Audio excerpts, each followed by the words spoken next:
2 రంగుల మందార పువ్వులు ఒకే కొమ్మకి నేను గ్రాఫ్టింగ్ ద్వారా చేశాను. ఇది చూడండి, ఇది మంచి ఎండాకాలం కాబట్టి పువ్వులు కూడా ఫేడ్ అయిపోయి ఉన్నాయి. చూసారు కదా, ఒకే కొమ్మకి 2 రకాల మందార పువ్వులు, ఒకటేమో పింక్ కలరు, ఒకటేమో రెడ్ కలరు. చూస్తున్నారు కదా. నేను 1 year కిందట పింక్ కలరు దాసాని అంటే మందార చెట్టుకి రెడ్ కలర్ మందార మొక్కని ఒక చిన్న కొమ్మ తీసుకొచ్చి దాంట్లో మనం దాన్ని కొంచెం కట్ చేసి వీ షేప్లో కట్ చేసి దీన్ని అందులో పెట్టానమాట. పెట్టి గట్టిగా మనం కట్టేసినట్లయితే కొన్ని రోజుల తర్వాత అది అంటుకోబోయి కొమ్మ పెరుగుతుంది అనమాట. దానికి దీనికి డిఫరెన్స్ కూడా చూడండి. సన్న ఆకులు ఉన్నాయి ఈ రోజా కలర్ మందారాకి, ఈ రెడ్ కలర్ మందారాకి మాత్రం పెద్ద ఆకులు ఉన్నాయి.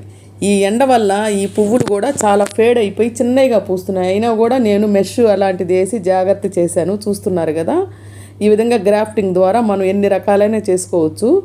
నేను 2 రకాలు తయారు చేస్తే ఇది ఒకటి సక్సెస్ అయింది. వైట్ దాసానికి మాత్రం ఫెయిల్ అయిందండి. చూడండి, ఇది చిన్న ఆకులు, ఇది పెద్ద ఆకులు, మీకు తేడా కూడా తెలుస్తుంది అనుకుంటా. ఈ విధంగా నేను చాలా రకాల ఎక్స్పెరిమెంట్లు చేస్తున్నాను, మీకు చూపిస్తాను. నా వీడియోలు చూస్తూ ఉండండి. నచ్చితే లైక్ చేయండి, షేర్ చేయండి, సబ్స్క్రైబ్ చేయండి. Thank you for watching video.